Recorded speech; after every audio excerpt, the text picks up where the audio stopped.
Okay, ladies and gentlemen, thank you so much for joining us today for the Court-Based Rental Assistance, aka the CBRAP program. We're going to be starting shortly. Today, we are going to be presenting information on how to apply and how to qualify for that program. Today's presenter is myself. I am Elizabeth Werning, Manager of Housing Counseling Programs with the Lake County Housing Authority.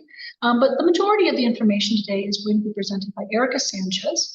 Erica has been with Lake County Housing Authority throughout the pandemic and before, actually. She has been working with us to administer many of our rental assistance programs. And today she is in charge of the CBRAP application process.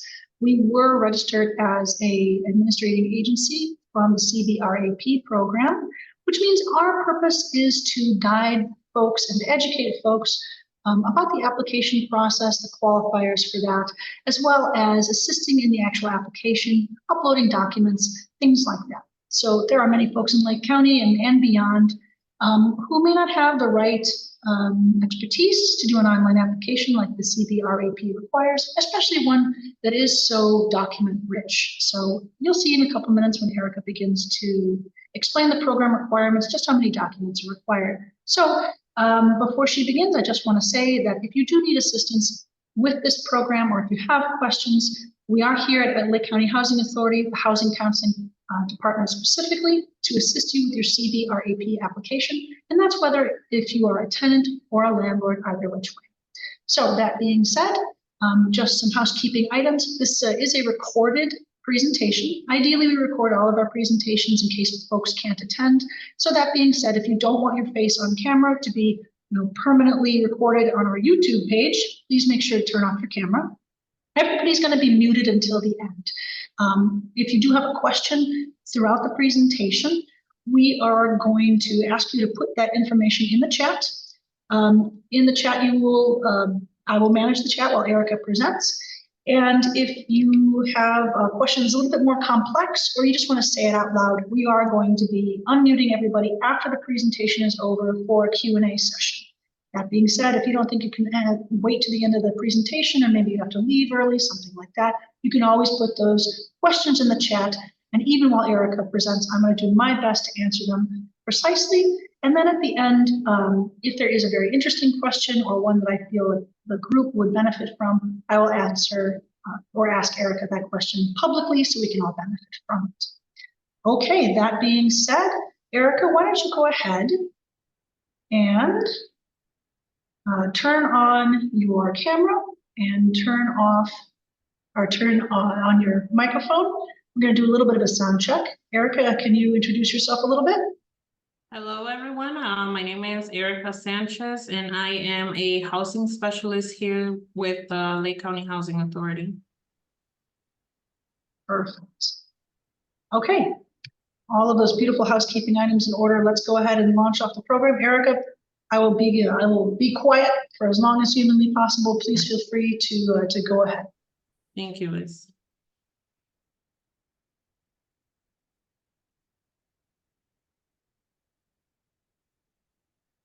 So before we begin, I want to plug our services for just a few seconds here. LCHA provides housing counseling service for free for all residents,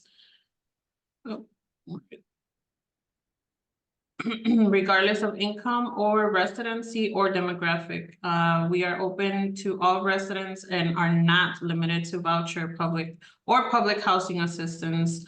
If you're interested in any of the services above, feel free to fill out our intake form, which we will be providing, or I think Liz has provided in the chat already. You'll receive a link at the end of the form to make an appointment with one of our certified housing counselors. Next slide, please. All right, so in today's presentation, we're going to cover the entire process of applying for the CBRAP, which is the Court-Based Rental Assistance Program, which technically we call it the CBRAP for short.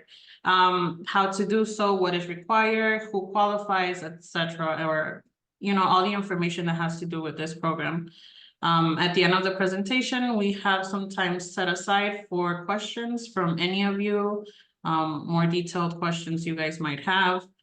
If you do have a question during the presentation, please put in the chat, and then Elizabeth, my coworker, will try to answer you as best as possible.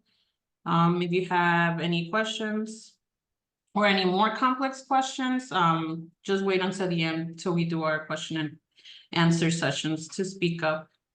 That being said, we're recording this workshop. So if you do not want your image or your picture or any of that included in the recording, which we will likely be adding to our YouTube page, please turn off your camera. We ask that everyone remains muted until the question and answer session at the end. Next slide, Liz, please. Okay, so let's review the basics of the program. This is a statewide program funded by the Federal Consolidated Appropriations Act of 2021, which is to say that funding is tied to the COVID pandemic. At one point in the application, you will need to attest that the hardship the tenant or yourself faced, which created the delinquency, was experienced during or due or indirectly to the COVID-19 pandemic. This does not mean your delinquency was because someone in the house had COVID, but rather there was some sort of financial situation where the pandemic impacted you. The most important requirement is that an application must be tied to an eviction case that is currently in the courts. You will be required to provide documentation of the eviction filing. In this case, in the case it has not been filed, you will not be able to apply for the CBRAP because that court has to be done already. The maximum assistance available is $25,000. This can include up to 15 months of past due rent and 3 months of forward future rent payments to prevent eviction. To clarify this, $25,000 is not guaranteed for each applicant. The amount that each applicant is based on how much is owed and the rent that is reflected on the signed lease, or the amount that you pay monthly. That being said, to apply, the applicant must be living in the unit, and in this unit must be primary address. So technically you live there, and that's where you're at now, and that's where they've assigned a court eviction for you. So if you are a tenant and have vacated the unit, you will not be able to apply for the assistance with CBRAP. Next slide, please.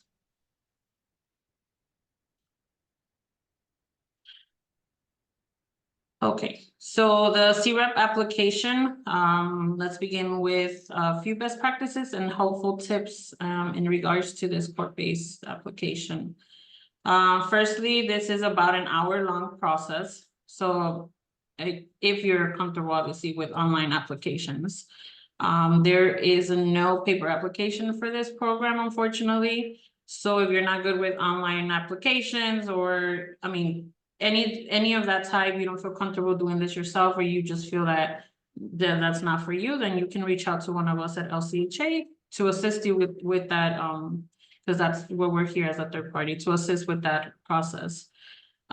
We can assist you via Zoom, via call, via in person at our office, which we're located in Lake Zurich. We will discuss information that is needed a little bit. And then obviously all the information you provide must be 100% accurate. Make sure you have the phone number, the email, and the name of the proper person that will represent the household. The correct person at the property management company that will complete the landlord's application, etc., etc. Speaking of which, the same goes for documentation. No matter if you're applying as a landlord, if you're a landlord, or yourself as the tenant, accurate documentation is key. If you have had several leases over the years, you will need the most updated and signed lease. Proof of income must be recent, because they will ask at least 30 days of recent income, whether if it's the last week pay stub or this year's Social Security award letter, but it just has to be something recent. If you need help downloading recent property tax documents or deeds, you can, as obviously that's some information for the landlords, please feel free to reach out to us as well. LCHA is an administrative agency for CBRAP, which is the court-based rental assistance program, and tasked with helping both landlords and tenants identify and upload the proper documentation, which I know in a lot of cases, it might get a little difficult for you in regards to printer, scanner, or any of that type of information.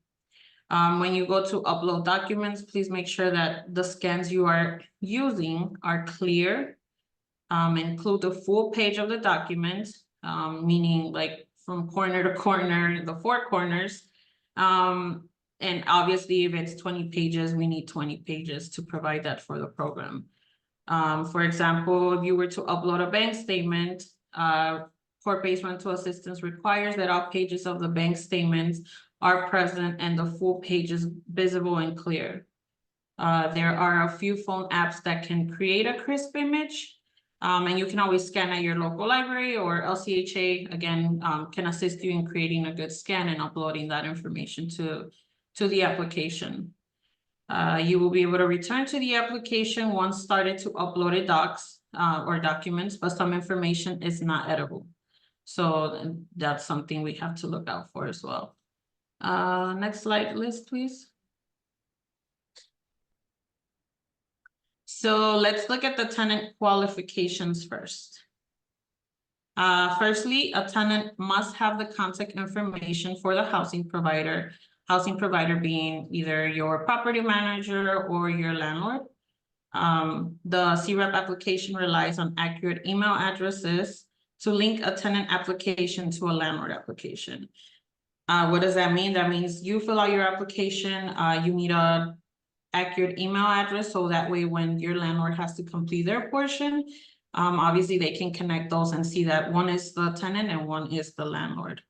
The emails must match on both applications. To a point, if the tenant or the landlord does not have an email address, this will kind of create like a hiccup in the process and will delay the payment, because an email address is one of the ways that this program does communicate with you and is how they have access to you. That's mostly their main priority of contact with you. So a good idea for landlords and tenants is to have a conversation before either the tenant or applicant applies. It is also a smart idea to double check your own contact information before applying. Make sure you have access to your email and your phone number, or easy access to that, that you have all of your personal information written down and prepared to apply. You will need to provide your social security, as CBRAP does not require it. So that's not something you need, or it will be on the application, but it's not something that it's mandatory that you have on the application.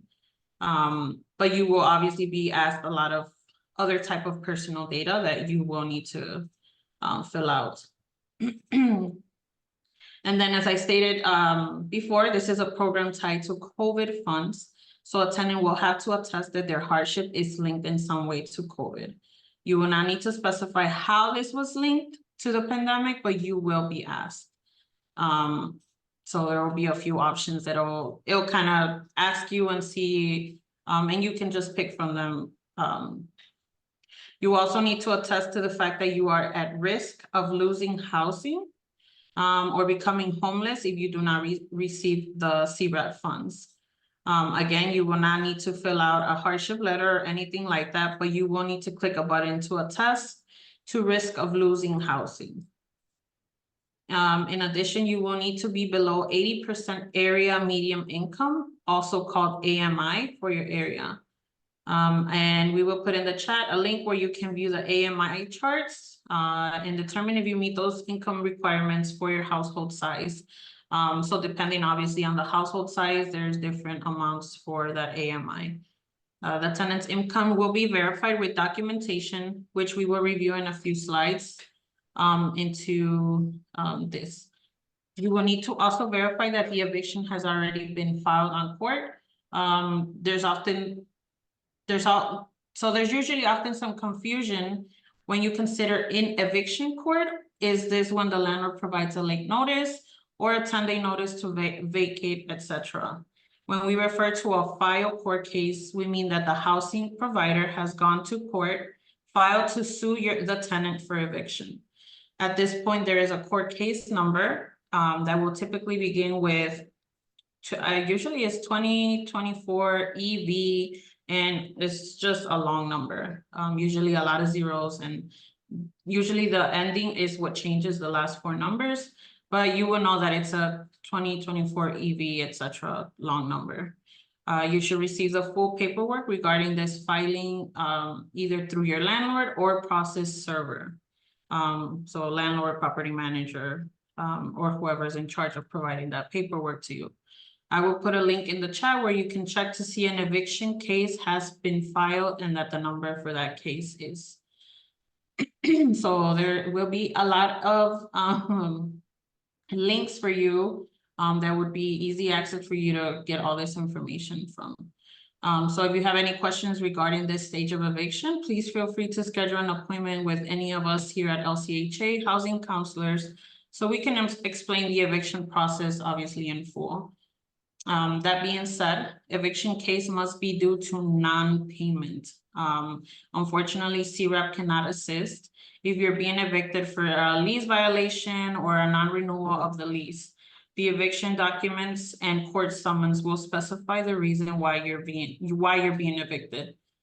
If you did not receive these documents, if you have lost them, all Illinois courts have a way for persons involved in the case to be provided duplicate copies. So that's something that you would be able to have access to if you don't have it on hand, if you've lost it. That's something we can get access to together or yourself as the tenant. Lastly, you must still be occupying the property as your primary residency, like I've mentioned in the beginning. This is a place where you have to be living now. That's the place that they're evicting you from. If you have already moved on, you won't be able to receive this assistance. If you have located a new unit and then you haven't moved into the new unit yet, please apply. In this circumstance, you might be able to qualify for 3 months of future assistance at your new unit. Sorry. If you're interested in reviewing a sample agreement that CBRAP requires, is tenant agrees to sign. I have placed it in the chat. Well, Liz will place it in the chat, and I will be emailing this to everyone after the presentation. Next slide, Liz. So on to landlord qualifications. Oh. So the landlord will be required to fill out their own application attesting that they are the landlord, managing agent, or owner of the Illinois property in question. The landlord themselves do not have to live in Illinois, but the property must be within the state. LCHA is also happy to assist a landlord in completing their application and uploading documents.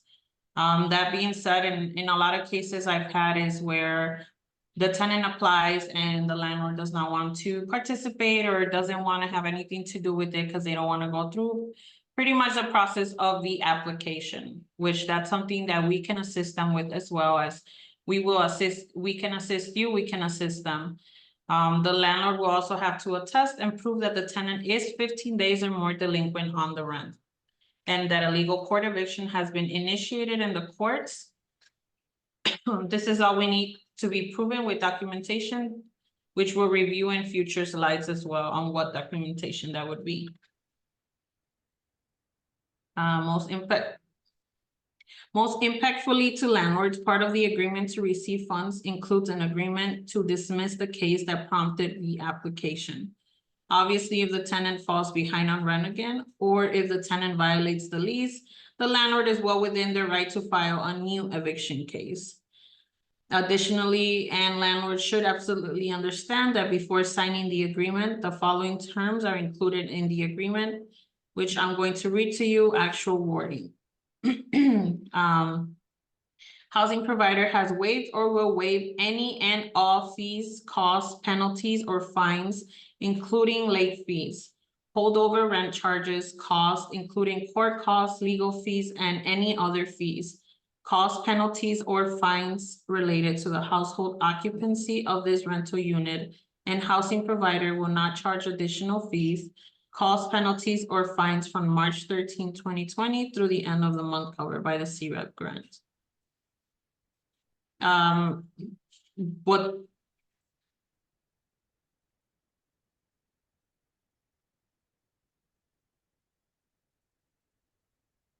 So what that means is that the housing provider cannot charge any of those specific fees to the tenant throughout the last day of that CBRAP provides, through that the court base provides assistance. For example, let's say CBRAP pays the landlord for late rent and then future rent through April 2024.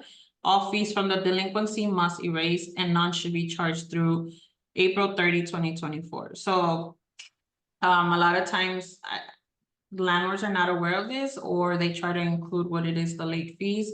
So once they've had agreed to participate with the program, that applies to all the landlords, where they would have to remove all those extra costs, including like the penalties and, like I read, the late fees, all that will have to be removed. So all they would be having to charge you guys would be the actual monthly rent amount that is being charged. Next slide, please.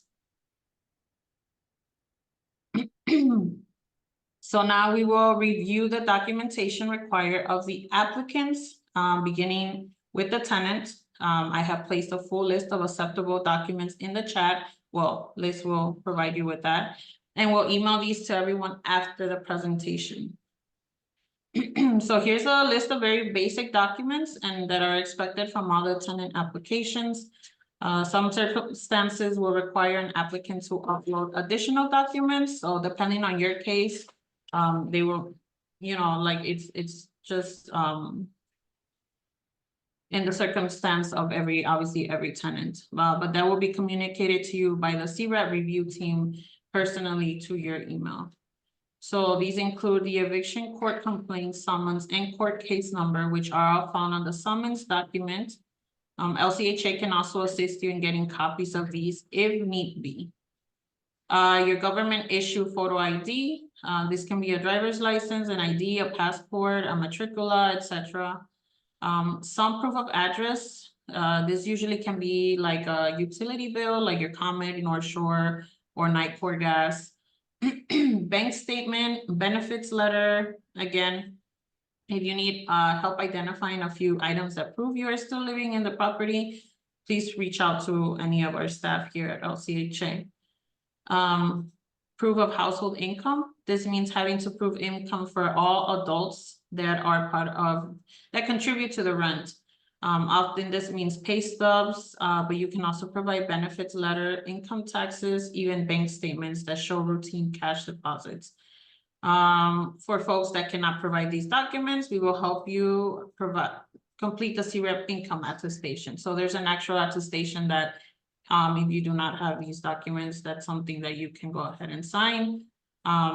Keep in mind that they will be asking for the most recent proof of income for that part of the income document. You will also need to provide proof that the household receives public assistance. If you do, this means award letters from like TAMF, SNAP, or a housing voucher, Medicaid, etc. Evidence of past due rent can mean like a ledger, any type of document your landlord has provided you with what you are in arrears or behind on rent, or an email, or even something written by them with a pen, or showing that what months and what amounts you owe. Often this is provided by the landlord, like I mentioned, during their application process. But in the event that the landlord refuses to participate, the tenant must provide this documentation themselves. Lastly, you will need to upload the most recent signed lease if you have one. There are workarounds for those who do not have formalized lease in place, but if you do, you must provide the document.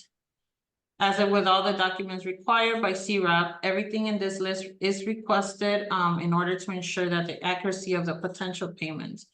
The court-based rental assistance wants to make sure that the landlord is made whole and that the tenant is penalized because of the inaccurate data. That being said, you should expect that our documentation will be reviewed by the CBRAP team for accuracy and freshness. So please do your best to upload the most recent documents and the most accurate documents. Next slide, Liz, please. Okay, so now we will be going into the landlord documents. In the same way, the tenant must ensure all docs are clear, recent, and accurate. We encourage that the landlords ensure that all the docs required are recent and able to read by the CBRAP team. So some of these documents include proof of identification, which can also mean a driver's license, ID, passport, matricula, etc. Proof of ownership, which we can be most recent mortgage bill, the deed, property tax, etc. Most areas of Illinois allow you to download your tax bill for free from a county website, which LCHA will be happy to assist you with if needed. Your lender should be able to email or fax you a recent mortgage statement if the property is still mortgaged. Typically, you can also download a mortgage bill online. Through that, will be required to create an account with the lender. You will also need to upload a ledger, which shows unpaid rent amounts, just like other documents. This will need to be clear and legible, but can be handwritten, and this is how you keep records. So this is obviously a document that is requested for the landlord. It is recommended that the ledger lists the tenant's name, their address, and their contact info, as well as the landlord's name, address, and contact information. You will need to upload a full eviction summons, including the complaint summons and backup documentation to the application. A landlord can get copies of this from their attorney or through the courts. If you need assistance with this, please feel free to reach out to us. Then we're able to assist you in getting those documents.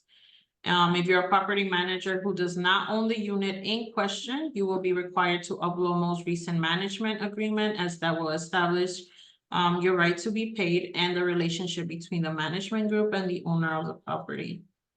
Lastly, please make sure that the email address you provide is one that the tenant is on the listing of their application, and is one that is regularly checked. That is very important. The CBRAP program will use this email to reach out to you with questions, issues, or requests for documents. A lack of response to CBRAP emails will delay payment and create obstacles in the process. Next slide, please.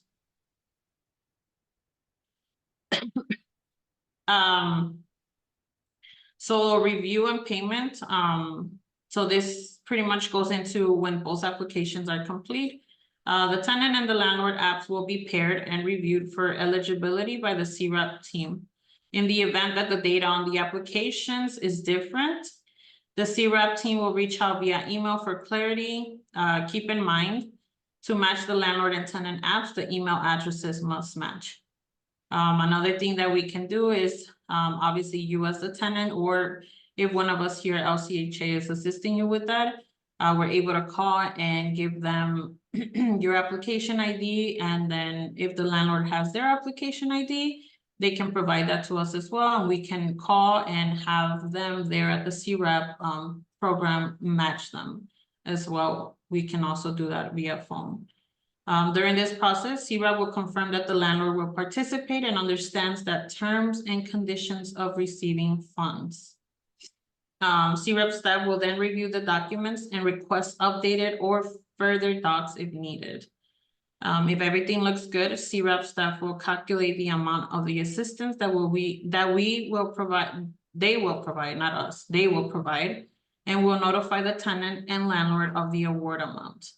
If a CBRAP application is approved, IDA will issue a grant payment directly to the landlord on behalf of the tenant in the form of a check using the payment information provided in the application. The payment will contain the tenant's first and last name and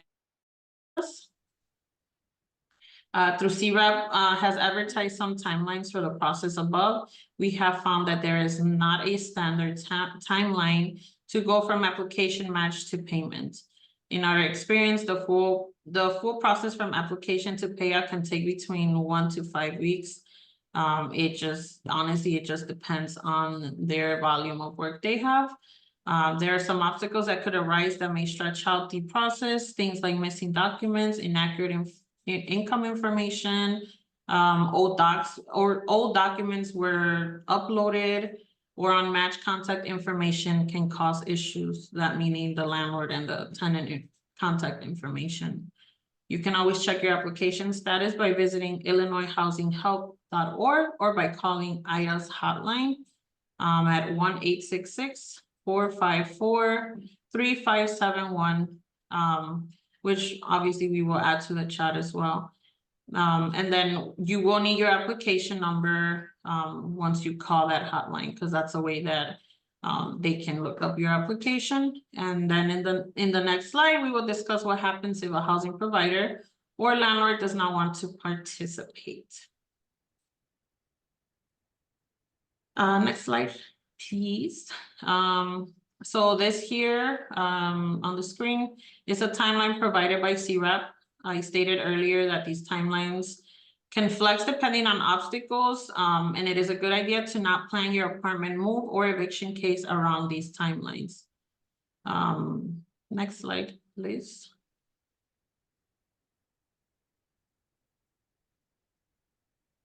So CBRAP does have what is called a direct to tenant part of this program. So it pretty much, if a landlord is unresponsive or refuses to participate and the tenant is vacating the property for a new unit.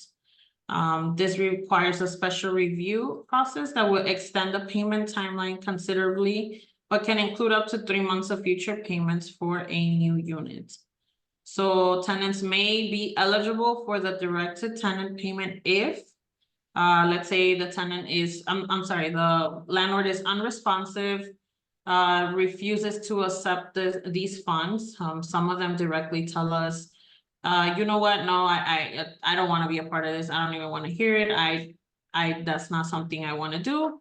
Or they did not complete their portion of the application.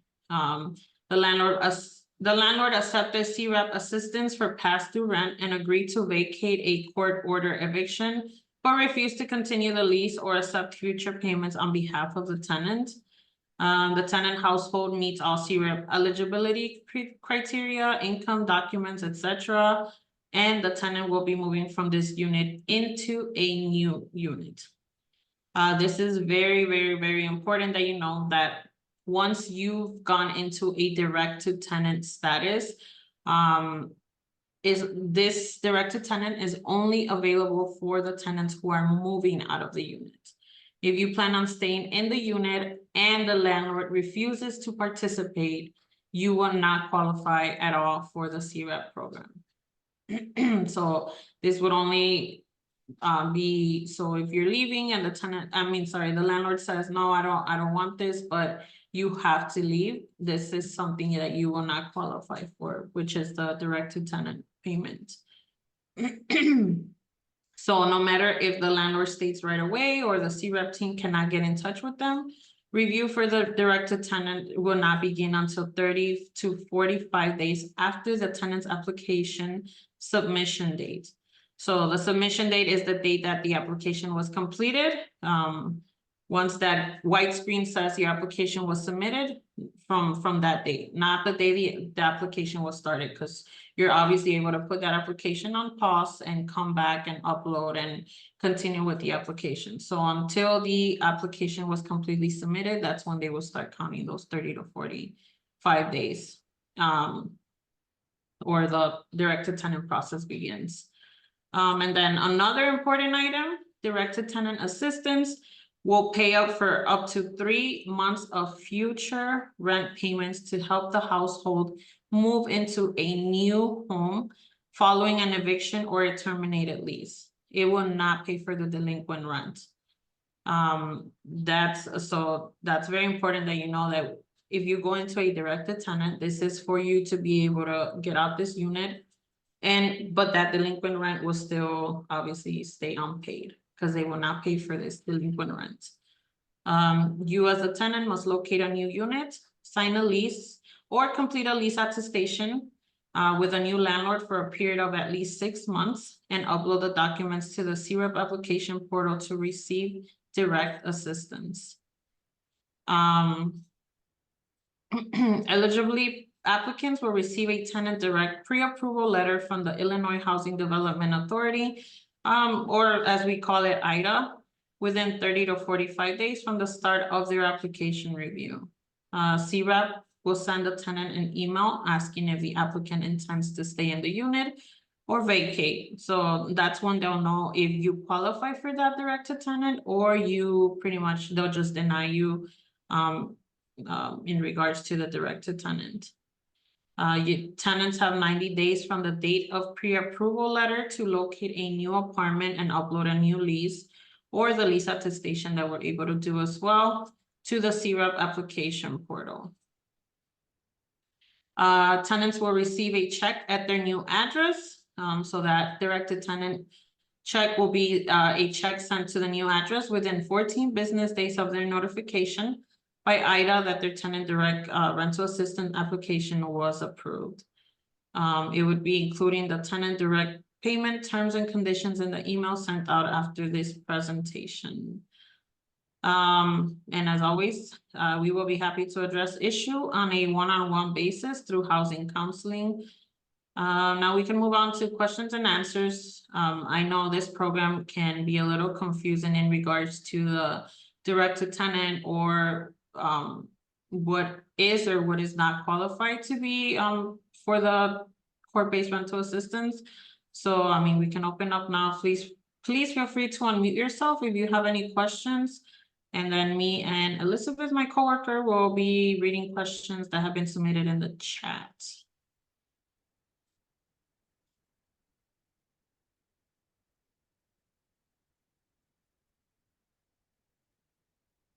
Okay, so let me just go over some of the chat questions, just because I know some folks come to us on the phone only.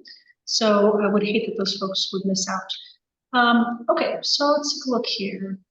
One of the things that was asked, and I think it's valuable to address this, is somebody in the chat asked if this covers rent assistance currently. So this is unfortunately only for those who are currently in an eviction court case.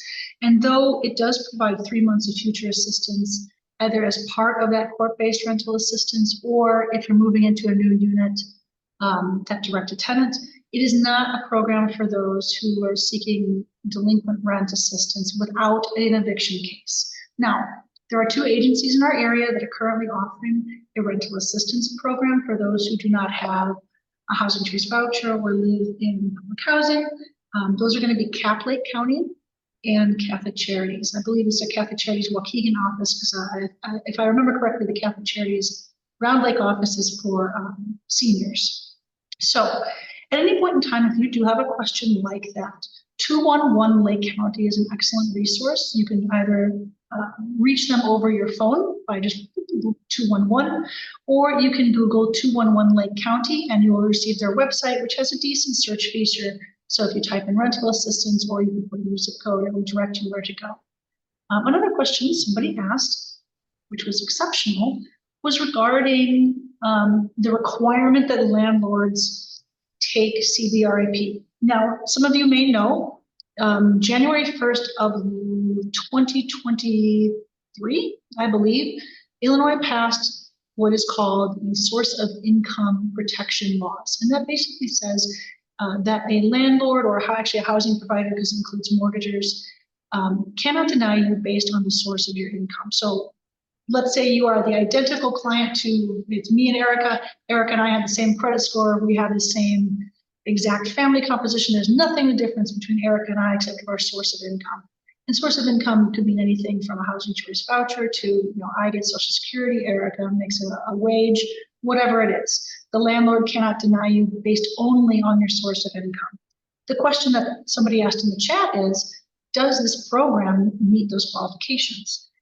Basically, does a landlord have to take the CBRAP to comply with source of income laws? So that is not the case. A landlord is able to say, no, thank you, I do not want to take the CBRAP funds. One of the most notable parts of that is that the funds go directly to the landlord. So while a lot of the times this is advertised as a tenant program, really the funding goes to the landlord. Obviously the tenant benefits because they avoid eviction, but the actual funds go directly to the landlord. They don't touch the tenant at all. And what this means for the tenant is that this does not impact your federal income taxes or state income taxes. And it is also not a public charge, which means it's not going to impact your Medicare, Medicaid, disability payments, your SNAP benefits, anything like that. So it is important to know that you will not receive a 1099 MISC form at the end of the year. If you are a tenant, obviously rental income is still taxable to landlords, and it is likely that you will receive some sort of documentation at the end of the year from IDA, but it will not come from the Lake County Housing Authority, and it will not go to tenants. Let's see. And then the last question was, did the financial issue need to occur during the COVID emergency, or could it be for any reason? So that's a great question, by the way. The wording of the program is kind of nebulous, right? So it's kind of vague. And what it says is that there has to have been some sort of impact to the household, either during COVID or because of COVID. Now, I would argue, and to a point, many of these programs attest that our impact has been, every person has been impacted. So I may not have lost my job during COVID, but I do know that childcare went up. And I do know that utilities have skyrocketed. And I do know that access to things like a affordable automobile skyrocketed. We have all been impacted by COVID. So when you say, does it need to have occurred during the COVID emergency? No, that's a beautiful question. The time frame that crisis or a financial emergency could have occurred is between March 1st, 2020 and today. So whether it was in 2021 or whether it was in January of this year, that still qualifies. Great question, by the way. And then I will be quiet. If anybody wants to unmute and ask, please feel free. I know there was somebody with their hand up earlier.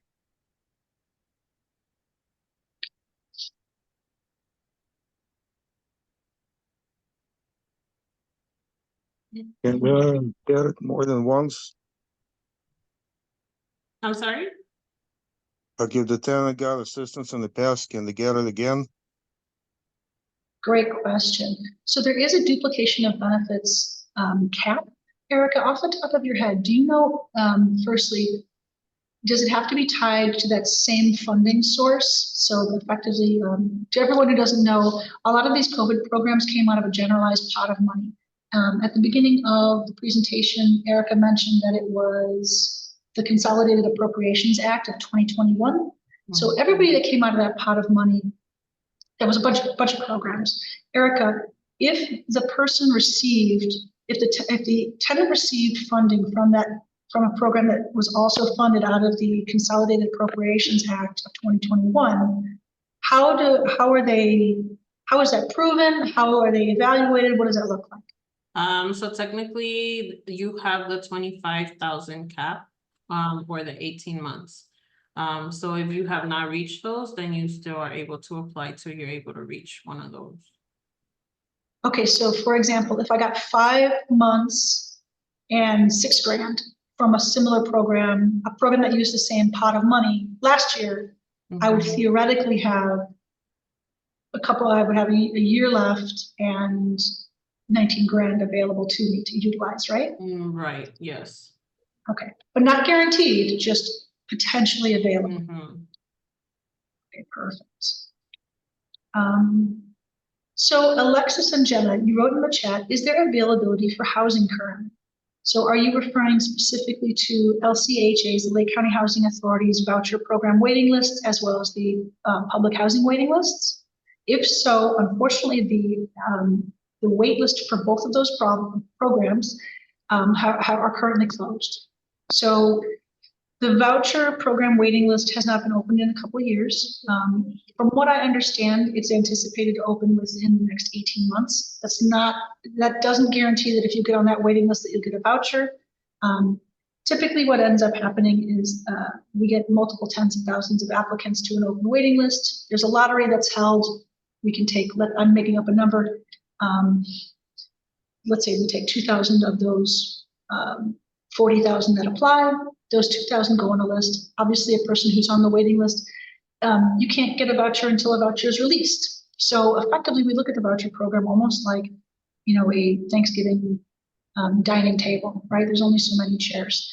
So unless a person is released from the voucher program, or they give up their voucher, or they pass away, unfortunately, or they make too much income for the program now, a voucher will not become available.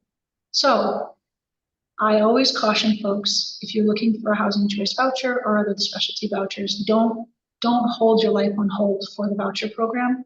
It is a blessing when you can get it, but many people stay on the waiting list for some time. And even though we have, 4,000 vouchers in Lake County alone, again, you can't get one of those vouchers until you're on the waiting list, which is a heck of a process. And then, of course, if a voucher is made available because somebody exited the program. I hope that answers your question. If not, please speak up and I'm happy to answer. Okay, I have a question, Elizabeth. Yes, ma'am. My situation is I'm facing an eviction, but I'm interested in what the court-based rental assistance consists of. How does that work? So forgive me, did you say you are not or are facing it? I am facing an eviction. Absolutely. Okay, the moment, if they have not already, the absolute moment that landlord has filed in the courts, please absolutely apply. So you can apply one of two ways. You are welcome to apply on your own, and I will put right now in the chat the link to the CBRAP application, and there it is. But if you don't want to navigate that application by yourself, please call up Erica. Please fill out our housing counseling intake form. Erica will be able to provide you that assistance as well as documentation uploads, things like that. So if your landlord has not yet filed for eviction in the courts, unfortunately, you're not going to be able to apply. But again, Erica can probably help you with that process if you have reached that status. Okay, and Does that answer your question? Yeah, how am I to reach Erica? Oh, great question. One moment. I will put it. The best way to do so, honestly, is going to be to fill out that housing counseling intake form. The way it works is this. The housing counseling intake form has all of the required demographic data. It also gives you a good overview about what we were able to do for you and provides you, the parameters with we work. So all of our disclosures, everything like that. At the end of the form, which is online, it's going to give you a link to click on Erica's live calendar, where you can then look at everything that's available as far as her open appointments and choose one that benefits you the best, what works with your schedule. From there, you can again choose the appointment that works best for you and get yourself on her calendar right away. That way there's no back and forth. Okay, sounds great. Okay, thank you. Excellent. Yes, ma'am. All right. Does anybody else have any questions? I do. Oh. I apologize. You guys already covered it, but I just wanted to see what was the verbiage that was used with the timeline of the whole thing to take place from application to payment. I think she said there was no standard timeline, just based on how the volume of work. Was that right?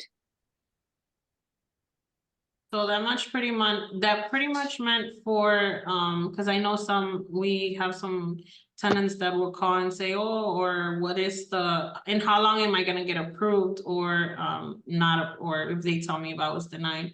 So pretty much, honestly, we've seen anywhere from a week to 5 weeks for the full process to happen. But we don't have like an exact timeline where we know how long exactly it's been taking, because it just varies honestly with every application that we've assisted with. Perfect, thank you. Erica, would you say that there's any best practices for shortening that timeline, or anything that would guarantee, even if they have a large volume of work, that they're able to get through it rather quickly? So wait, can you repeat your question? Sorry, I didn't.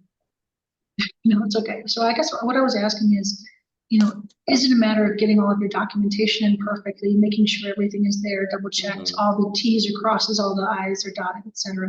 Does that shorten the process, or is that unpredictable no matter what? Honestly, obviously, if I'm being honest, I think it's a little more unpredictable.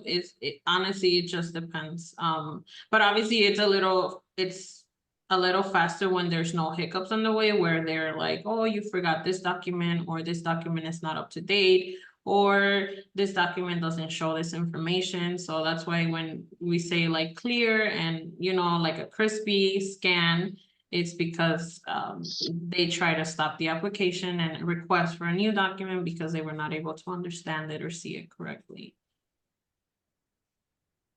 Excellent. And then Carol, you have your hand up. Would you like to talk?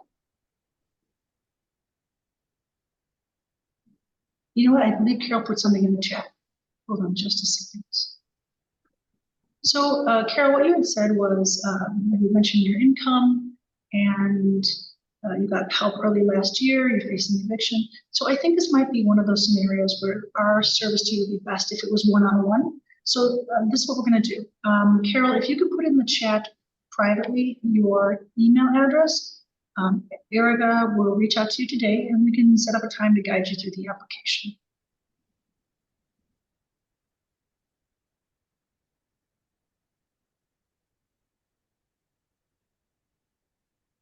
Okay. Actually, I'm going to text you right now.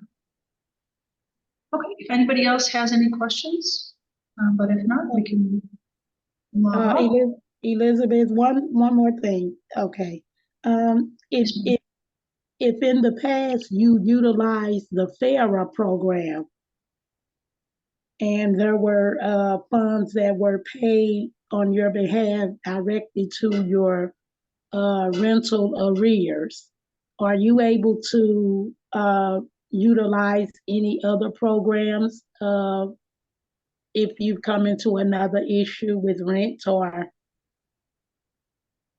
you know, financial? So that's a great question. So one of the things we do have to check when we do an application is duplication of benefits. So Erica was saying earlier that there's a maximum dollar amount and there's a maximum amounts covered. What we would do, there's a cool little database that they provide all of the admin agencies. We would run your name and address through that duplication of benefits database and say, okay, you know, based on what's here, what you've already received, you may not qualify, you may qualify. So again, that's a one-on-one situation that we would be happy to help you with. I think it would be a good idea. Go ahead and fill out the housing counseling intake form, and then Erica can guide you through that and basically look at the duplication of benefits database and ensure that if you do apply, you're not automatically rejected. Okay. Just to piggyback off of that, what she said, and she did mention earlier that the cap was 18 months or 25K, whichever, or is it whichever comes first, or Yes. one or the other, or? Correct. So for example, if you had a very high rent and it was, you've already got that $25,000, but it's only been 6 months, you've reached the cap. If you have reached 18 months, but not $25,000, you've reached the cap. So it's one or the other. Good question though. And then Carol, I did receive your email. Thank you so much. We'll have Erica reach out to you. Okay, if you guys do have any other questions, I've put in the chat the housing counseling intake form. Everybody's going to receive a copy of this presentation in an email tomorrow morning. And we're going to try to upload this to our YouTube page. Oftentimes we have to edit it down just for posterity and to make sure it fits the program guidelines. Typically that's on the YouTube page within 5 days. So if you do have any other questions, please feel free to go ahead and ask or reach out to us via email or of course call. And I'm going to stay on the chat for a little bit, but everybody else, I hope you have a fantastic day. Thank you so much for joining us. If you guys have any other questions, again, please reach out. And we hope to see you at some of our future workshops. Always, you can check our website for those workshops or on the intake forms. Thank you so much, guys. Have a good one. Sorry, I have one. Thank you, lady. I'm so sorry. I Sure, just go had ahead. a No, question no for the worries. minutes, and I was just right now. I've been reconnected. Is it possible to make an appointment? Should I fill out this intake application form to make in Yes, person? please. So Okay. absolutely. Yes. At the end of the intake form, you'll have an opportunity to fill out, to choose the calendar for Erica if you'd like information about the CBRAP. That will forward you to Erica's live calendar where you can make a choice as to which dates you like and which appointment time. Okay. Thank you so much. You're very welcome. All right, everybody, thank you so much, and I hope we have Thank you, everyone. enjoy the weather as it is, and have a great one. Bye, guys.